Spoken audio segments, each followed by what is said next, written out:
বিসমিল্লাহির রহমানির রহিম। আসসালামু আলাইকুম ওয়া রাহমাতুল্লাহি ওয়া বারাকাতুহু।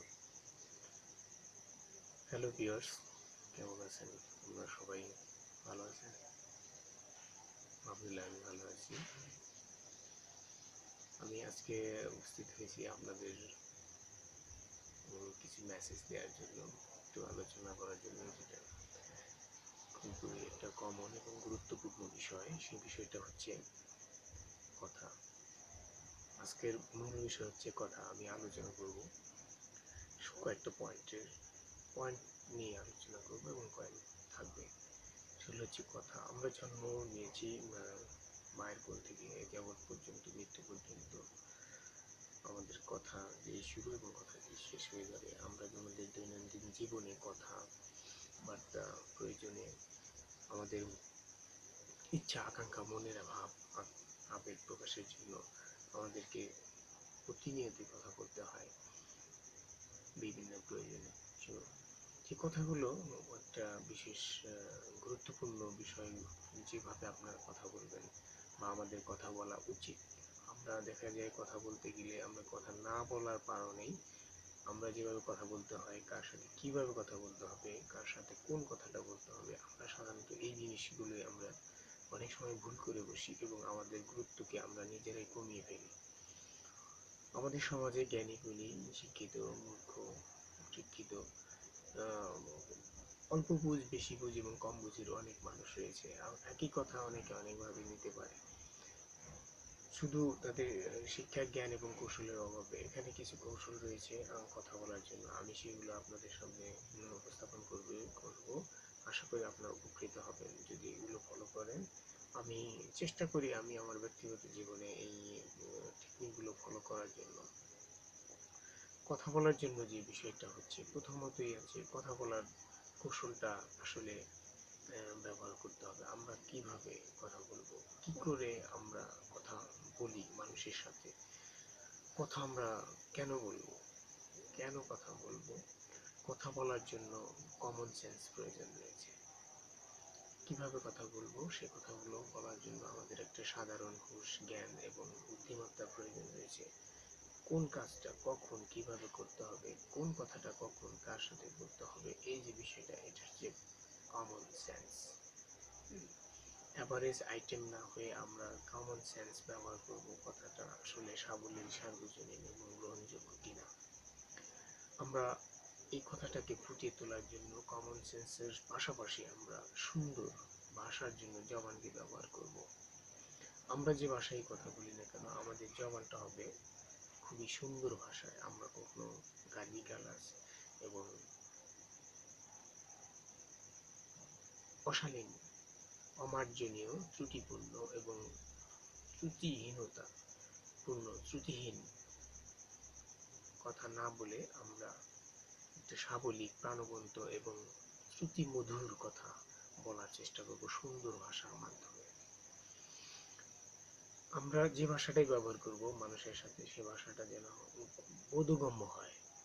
আমি যে কথাটা বলবো, আমি যার সাথে শ্রোতা, আমার অপোজিট পার্সন, যাকে আমি কথা বলছি, যাকে অ্যাটেনশন করে কথা বলছি, এই কথাটা যেন তার জন্য বোধগম্য হয়, সে যেন বোঝে। কথাটা অবশ্যই সাবলীল এবং প্রাণবন্ত হতে হবে এবং সবসময় আমরা সহজ ভাষায় আমাদের জবানকে ব্যবহার করব, যাতে আমাদের কথা সে বুঝতে পারে। কথায় আছে, আমরা রচনা শিল্পগুণ পড়েছি, সেখানে বলা আছে যে রচনা শিল্পগুণে বলা আছে এরকম যে, তুমি যাহা লিখিবে লোকে যেন তাহা পড়িবা মাত্র বুঝিতে পারে, এবং অর্থব্যক্তি এবং প্রাঞ্জলতা, লোকে যেন সেটা সহজেই বুঝতে পারে এবং বলতে পারে, প্রাঞ্জল হয়, ভাষাটা যেন সুন্দর, প্রাঞ্জল এবং বোধগম্য হয়। আমরা যে কথাই বলি না কেন, এই বোধগম্য কথাগুলোকেই আমরা সবসময়, আরেকটা কথার ভিতরে আমাদের অনেক কিছু জড়িত থাকে, সেটা হচ্ছে প্রথমত হচ্ছে সত্য এবং মিথ্যা। সত্য এবং মিথ্যা কথা থাকে। আমরা কখনোই মিথ্যা কথা বলবো না। আমরা মিথ্যাকে পরিহার করে সত্য কথাগুলো বলার চেষ্টা করব, যে কথাগুলো মানুষের জীবনে কার্যকর হিসেবে কাজ করবে। সত্য কথা বলবো আমরা, সত্য কথা বলবো, সত্য কথা বলবো এবং মিথ্যাকে ঘৃণা করব। মিথ্যা কথাকে ঘৃণা করতে শিখব।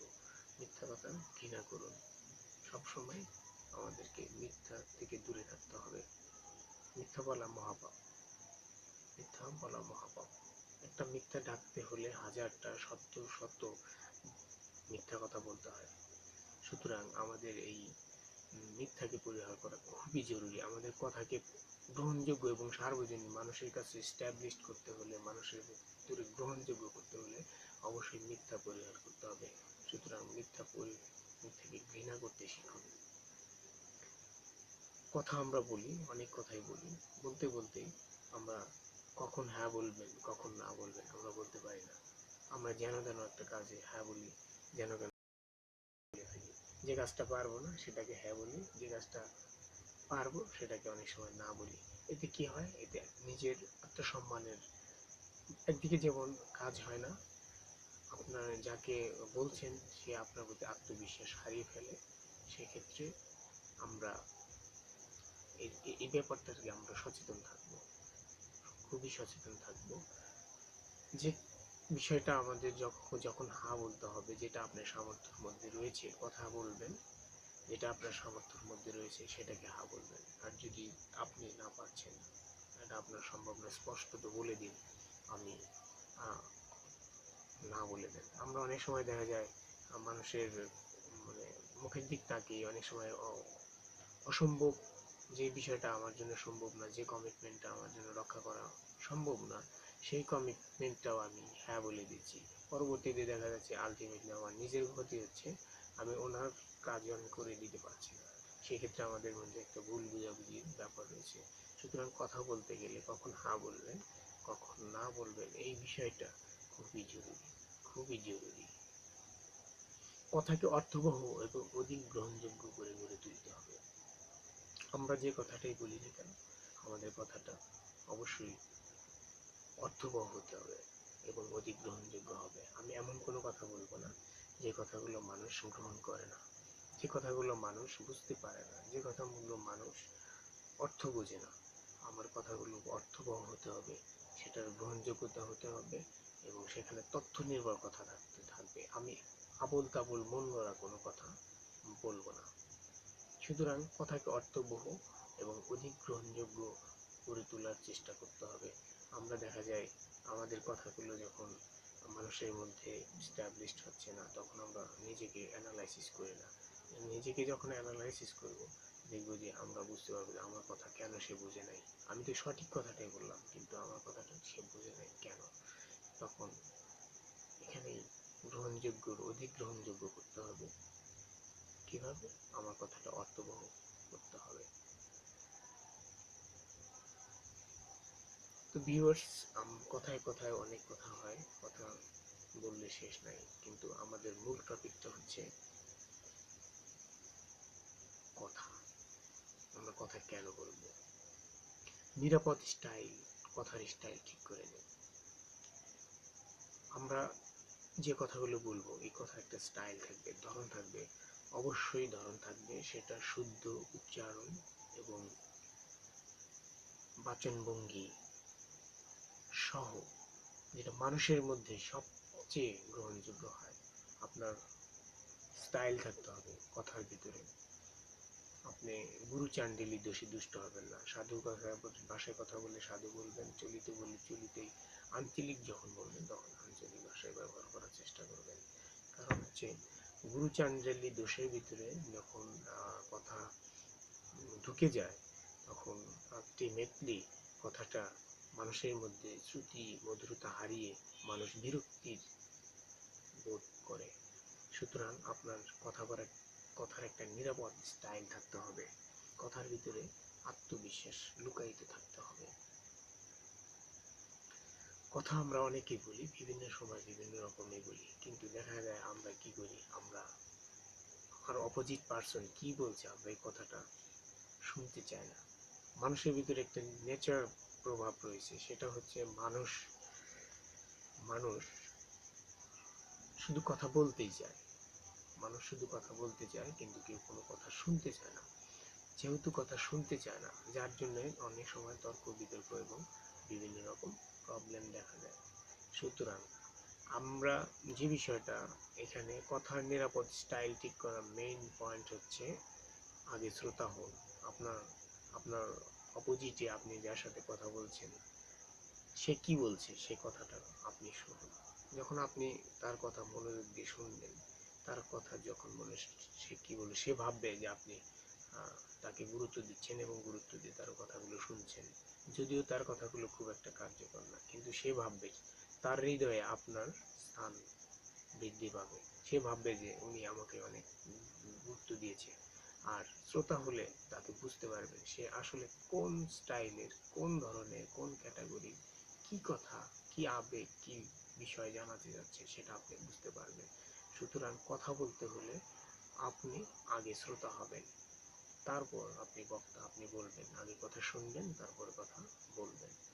এটা হচ্ছে কথা বলার মেইন একটা গুরুত্বপূর্ণ অংশ।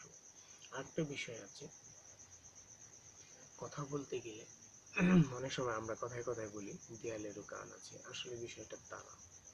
দেয়ালের কান আছে বলতে এখানে যে বিষয়টা গুরুত্বপূর্ণ আছে, আপনি যখন কথা বলবেন তখন আপনাকে অবশ্যই সাবধানতা অবলম্বন করতে হবে। সাবধানতা অবলম্বন এই জন্য করতে হবে যে আপনার কথার ভিতরে তথ্য থাকবে, গোপনীয়তা থাকবে, আপনার প্রাইভেসি থাকবে, আপনার নিজস্বতা থাকবে, আপনার স্বকীয়তা থাকবে, যেগুলো আপনার কথা, আপনার ফ্যামিলি, আপনার পরিবার, আপনার বন্ধু বান্ধব, আপনার ব্যক্তিগত বিষয়, আপনার আন্তর্জাতিক বিষয়, এই বিষয়গুলো, এই কথাগুলো, এই তথ্যগুলোই যেন অন্য কোনো লোক না শুনতে পায়। আপনি এমনভাবে কথা বলবেন যে আপনার কথাগুলো যাকেই কেবল বলা দরকার তাকেই বলবেন, আদার্স অন্য কাউকে বলবেন না, সবার সামনেই বলবেন না। সেজন্য বলা হয়েছে দেয়ালেরও কান আছে। তো আগে কথা বলতে যাবেন না, কখনোই আগে কথা বলতে যাবেন না। আগে কথা বলতে গেলে আপনাকে একটা কথা আছে যে 4 আনা খোয়াবেন, আগে থেকেই খোয়াবেন। আগে থেকেই যখন আপনি কোনো কথা বলতে যাবেন তখন আপনি আগে থেকেই কিছু ভুল করে বসে পড়বেন এবং আপনি 4 আনা খোয়াবেন। আপনার কথায় ভুল থেকে যাবে, আপনার কথায় তর্ক থাকবে, আপনার কথায় বিতর্ক থাকবে, আপনাকে কথাটা স্ট্যাবলিশড হবে না সমাজে। সুতরাং আগে কথা শুনবেন, তারপর দেন আপনি আপনার পরিস্থিতি অনুযায়ী আপনি সেটা উত্তর করবেন। এটা হচ্ছে কথার মেইন ফোকাস। যখন আপনি কথা আগে থেকে বলতে যাবেন, দেখা যাচ্ছে যে আপনি কথা একজন শুনতেই যাচ্ছে না, আপনি কথা বলে গেলেন, বাট আপনার কথাটা ওইখানে স্ট্যাবলিশড হচ্ছে না, কেউ কথা আপনার কথা শুনছেই না। সুতরাং আপনি বক বক করে বলে যাচ্ছেন।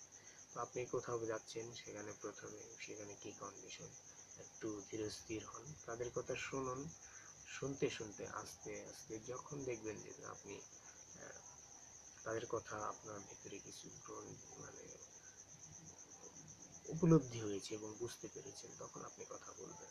এর আগে আপনি কথা বলবেন না। একটা কথা আছে যে দামি কথায় আপনিও হবেন দামি মানুষ। মানুষ কথার মাধ্যমেই তার জ্ঞান, তার শিক্ষা, তার যোগ্যতা প্রকাশ পায় কথার মাধ্যমে। আমরা অনেকেই দেখি যে অনেকেই অনেক শিক্ষিত, বাট আমরা অনেক সময় দেখা যাচ্ছে যে শিক্ষিত হওয়া সত্ত্বেও তার কথার মাধ্যমে বোঝা যাচ্ছে যে সে কোনো শিক্ষা অর্জন করেনি, কারণ তার ভিতরে আসলে প্রকৃতপক্ষে কোনো জ্ঞান আছে কিনা সন্দেহ। সুতরাং কথার মাধ্যমেই আপনি হবেন একজন দামি মানুষ। আপনার কথা প্রাণবন্ত এবং শ্রুতিমধুর এবং সুন্দর, ভালোভাবে আপনি আপনার কথাকে উপস্থাপন করবেন। কথা বলবেন সবসময় দামি দামি কথা বলবেন, আস্থা নির্ভর কথা বলবেন, সত্য কথা বলবেন, ভালো ভালো কথা বলবেন, নীতি নৈতিকতার কথা বলবেন, আদর্শের কথা বলবেন, বিনয়ের কথা বলবেন। মানুষের ভিতর গ্রহণযোগ্যতা পাবেন। আপনি একটা সময় মানুষ দামি হয়ে যাবেন, সমাজের ভিতরে আপনি কি দামি হয়ে যাবেন, মানুষ আপনাকে মূল্য করবে। সুতরাং কথায় বলতে গেলে আমাদের পক্ষে বিপক্ষে বিভিন্ন রকম মতামত আসে, অনেকের গায়ে কাদা লাগার আগেই সে রেগে যায়। সুতরাং এই কাদা লাগার আগেই যে রেগে যাওয়ার স্বভাব, এই রেগে যাওয়ার স্বভাবটা পরিহার করতে হবে। আপনি কথা বলতে যদি আপনি কথার মাঝখানে রেগে যান, আপনি কথাটা বেশি দূর চালিয়ে নিয়ে যেতে পারবেন না। সুতরাং চট করে রেগে যাবেন না, কথার ভিতরে চট করে রেগে যাবেন না। কথার ভিতরে কখনোই চট করে রেগে যাবেন না। একটা কথা আছে যে আপনি রেগে গেলেন তো হেরে গেলেন, রেগে গেলেন তো হেরে গেলেন। কেন আপনি রেগে যাবেন? রেগে গেলেন তো হেরে গেলেন। কারণ আপনার মানুষ যখন রেগে যায় তখন তার মেমোরি সাধারণত কাজ করে না, সে সঠিকভাবে কাজ করতে পারে না। মেমোরিটা যখন শান্ত হয়ে যায় তখন সে স্বাভাবিকভাবে কাজ করে। সুতরাং রেগে গেলে আপনি আপনার পারা জিনিসটা, আপনার জানা জিনিসটা, আপনার করতে পারা বিষয়টা আপনি ভুলে যাবেন এবং রাগে আবল তাবল বলবেন। তখন আপনার অপোজিট পার্সন, যে আপনার সামনে যারা থাকবে, তারা ভাববে যে সে আসলে কিছুই জানে না। আসলে তা না, ব্যাপারটা আপনি জানতেন, কিন্তু রেগে যাওয়ার কারণে আপনি আপনার বিষয়টা হেরে গেলেন। আপনি কোনো বিষয়ে তর্ক জুড়েছেন, আপনি রেগে যাওয়ার কারণে শুধু হেরে গেলেন।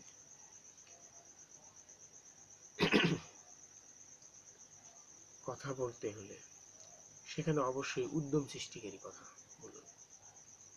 কথা বলতে উদ্যম সৃষ্টিকারী কথা বলবেন। আপনার কথা বলতে স্পিরিট থাকবে, অনুভূতি থাকবে, আবেগ থাকবে, সচেতনমূলক কথা বলবেন।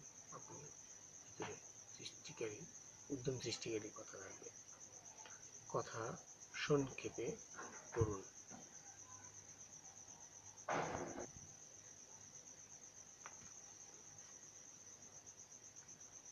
কথা বলবেন সবসময় সংক্ষেপ কথা।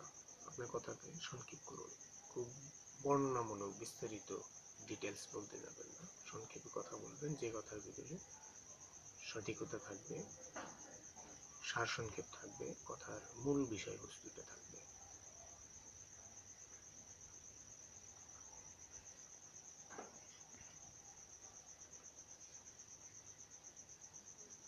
আমরা বিভিন্ন প্রয়োজনীয় অপ্রয়োজনীয় অনেক কথাই বলে থাকি। সেক্ষেত্রে অনেক সময় আমরা ওয়াদাও দিয়ে থাকি, আজকে এই করবো, আগামীকাল এই করবো, আপনাকে এই করে দেবো, সেই করে দেবো।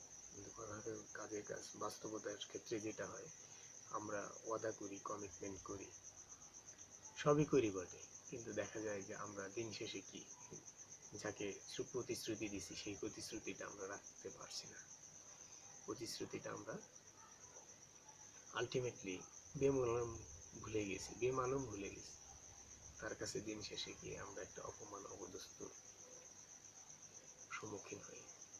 এরকম করলে আপনার কথার গ্রহণযোগ্যতা পাবে না, আপনার সমাজে আপনার কথার তেমন দাম থাকবে না। সুতরাং আপনি যেই কথাটা বলবেন, সেই কথাটাই, যে কথাটাই আপনি যেমন কথাটাই বলবেন। আপনি যদি কাউকে কমিটমেন্ট করেন, আপনি যদি কাউকে ওয়াদা দেন, অবশ্যই আপনি ওয়াদা পালন করবেন, শেষে পালন করবেন।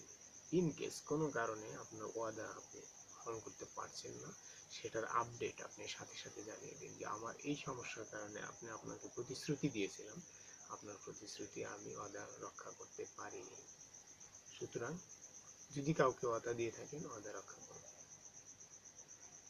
কথা বলতে বলতে ওয়াদা রক্ষার পাশাপাশি আরেকটা গুরুত্বপূর্ণ পয়েন্ট রয়েছে, সেটা হচ্ছে কথাকে ঝগড়া ফ্যাসাদের উপাদান বানাবে না। আমরা অনেক সময় ভালো কথাই বলতে বলতে সেটা এমন হয়ে যায়, সে যখন 10 জন মানুষ থাকে, 10 জন মানুষ বসা থাকে, বিভিন্ন ম্যানি ম্যান ম্যানি মাইন্ডস, নানা জনের নানা রকম মতামত থাকে, দেখা যায় সেটা হচ্ছে ঝগড়া ফ্যাসাদের একটা কারণ হয়ে দাঁড়ায়। এমন কিছু করবেন না যে আপনার কথাকে ঝগড়া ফ্যাসাদের কারণ হয়ে যায়। আপনি ঝগড়া ফ্যাসাদ করবেন না। যখন ঝগড়া ফ্যাসাদের উপাদান, আপনি ঝগড়ায় অংশগ্রহণ করবেন না। যে ঝগড়া করছে তাকে বলতে দিন, আলটিমেটলি আপনি না বললে সে আলটিমেটলি থেমে যাবে। সুতরাং ঝগড়া ফ্যাসাদ, আপনি যেটাই বলবেন, আপনি যে কথাটাই বলবেন, সেটা যেন ঝগড়া ফ্যাসাদের উপাদান না হয়। কথার ভিতরে কথা বলতে বলতে অনেক সময় দেখা যায় আপনার ঝগড়া ফ্যাসাদ হচ্ছে বা বিভিন্ন রকম সমস্যা হচ্ছে, সেখানে কিন্তু আপনার শত্রু পয়দা হচ্ছে, আপনার শত্রুর সৃষ্টি হতে পারে। আপনি তখন কথার মাধ্যমে যদি কোনো শত্রু তৈরি হয়, সেখানে শত্রুকে এড়িয়ে যেতে হবে। সুতরাং শত্রুকে এড়িয়ে চলুন। ইচ্ছাকৃতভাবে কথা বাড়াবেন না। আপনি যেখানে যাবেন না কেন, সেখানে ইচ্ছাকৃতভাবে কথা বাড়ানো যাবে না, কথা বাড়াবেন না। চলতে চলতে বেখেয়ালে কথা বলবেন না।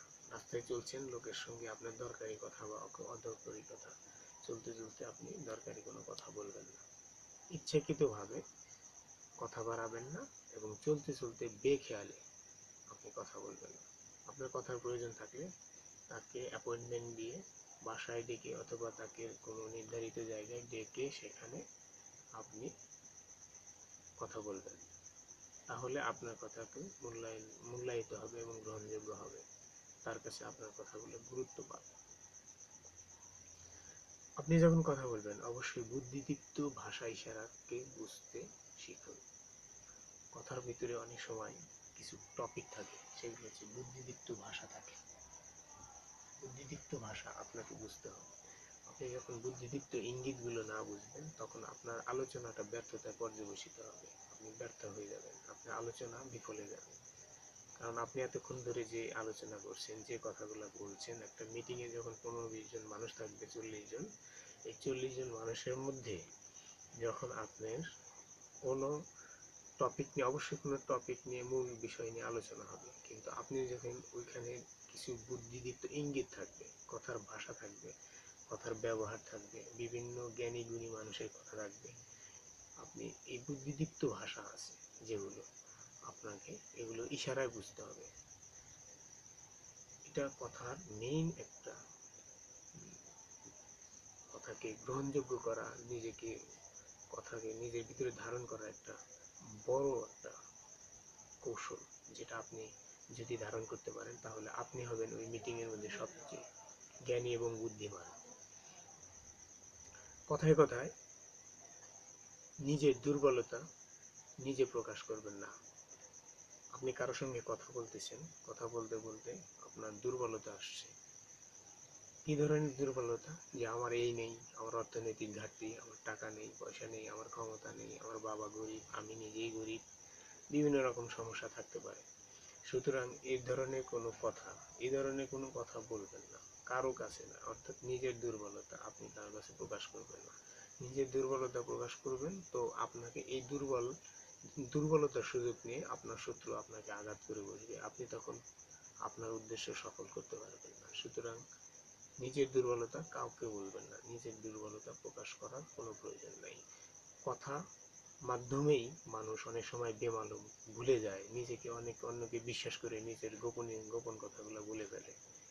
আসলে মোটেই এটা উচিত না, নিজের দুর্বল কথাগুলো কখনোই বলা উচিত না। কথার সার্বজনীন বিষয় হচ্ছে নিজেকে এমনভাবে কথা বলতে হবে, আপনার প্রেজেন্টেশন, আপনার কথার বাচনভঙ্গি, আপনার উচ্চারণ, আপনার জ্ঞান শিক্ষা এমনভাবে সার্বজনীনভাবে প্রকাশ করবেন মানুষের সামনে, যেন নিজেকে একটা আন্তর্জাতিক ব্যক্তিত্ব সম্পন্ন ব্যক্তি হিসেবে নিজেকে উপস্থাপন করা যায়। সমাজে প্রতিষ্ঠিত হতে গেলে এরকম ভাবেই আপনাকে চলতে হবে, যেভাবে চলতে হবে নিজেকে একজন আন্তর্জাতিক ভাবে গড়ে তুলতে হবে। আপনার কথায় ইংলিশ বা আদার্স 2-4টা ভাষা, সাথে শুদ্ধ ভাষা, প্রচুর বই পুস্তক এবং জ্ঞান অনুসরণ করতে হবে, যার মাধ্যমে আপনি নিজেকে আন্তর্জাতিক মানের করে গড়ে তুলতে পারবেন। কথা বলতে গেলে অনেক কিছুই আমরা দেখা যায়, আমরা অনেক কিছু হয়তো চেষ্টা করি, পারি না, বিভিন্ন রকম কথা। আমি যত কথাই বলছি শুরু থেকে যাবৎ পর্যন্ত, হয়তো অনেকে এই বিষয়গুলো অনেকে জানে, অনেকে পারে এবং অনেকে অলরেডি প্রতিষ্ঠিত হয়ে গেছে, কিন্তু আমাদের মতো, আমার মতো যারা নতুন, তারা হয়তো এই বিষয়গুলো জানেই না এবং শিখতেছে, শেখার মধ্যে আছে। সুতরাং শিখতে গেলে আপনাকে একটা পরিস্থিতির মধ্যে আসতে হবে। সেক্ষেত্রে দেখা গেছে আপনি হচ্ছেন না, আপনি যে জিনিসটা চেষ্টা করতেছেন আপনার এটা হচ্ছে না। কিন্তু একটা কথা মনে রাখা উচিত যে কথা বলার ধরন হোক, কৌশল হোক, আর যে কোনো কাজ হোক, আমরা যাই করি না কেন, একটা জিনিস আমাদের অবশ্যই মাথায় রাখা উচিত, সেটা হচ্ছে একটা জিনিস যদি না হয়, একটা জিনিস যদি আমার না থাকে, একটা বিষয় অবশ্যই মনে রাখতে হবে, সেটা হলো যে কোনো কিছু না হওয়ার চেয়ে দেরিতে হওয়া উত্তম। একটা জিনিস হচ্ছে না, আমি অনেক চেষ্টা করছি, আমার একটা জিনিস হচ্ছে না, কিন্তু একটা জিনিস না হওয়ার চেয়ে অবশ্যই দেরিতে হওয়া উচিত। এই বিষয়টা অবশ্যই মাথায় খেয়াল করতে হবে। এখানে আমরা অনেক কৌশল বা কথা বলার ধরন বা নিয়মের কথা বলছি ঠিকই, হয়তো অনেকেই আমরা জানি, অনেকে জানি না, অনেকে চেষ্টা করলেও অনেকের হচ্ছে না বা হবেও না। কিন্তু এটা জিনিস মনে রাখবেন, অবশ্যই একদিন হবে, আপনার দেরিতে হলেও হয়ে যাবে। এই জন্য বলা হয়েছে যে কোনো কিছু না হওয়ার চেয়ে দেরিতে হওয়াটাও উত্তম। তো আমরা কথা আর না বাড়িয়ে আমার আজকের কথা বিষয়ক আলোচনা এই পর্যন্ত ছিল, যে কথা কিভাবে বলতে হয়, কখন বলতে হয়, কাকে বলতে হয়, কোন সময়ে বলতে হয়, এই বিষয়ে নিয়ে আলোচনা। আশা করি আপনারা এই ভিডিওটা দেখবেন এবং শেয়ার করবেন, লাইক দিবেন, বেশি বেশি শেয়ার করবেন। আপনারা যদি এগুলো করেন, এখান থেকে যদি কিঞ্চিত পরিমাণও জ্ঞান বা আপনার শিক্ষা লাভ করতে পারেন, তাহলে আমার এই পরিশ্রম সফল এবং সার্থক হবে, এই আশাবাদ ব্যক্ত করে আমি আমার কথা এখানেই শেষ করছি। আল্লাহ হাফেজ। সবাই সুস্থ থাকবেন, ভালো থাকবেন। আল্লাহ হাফেজ।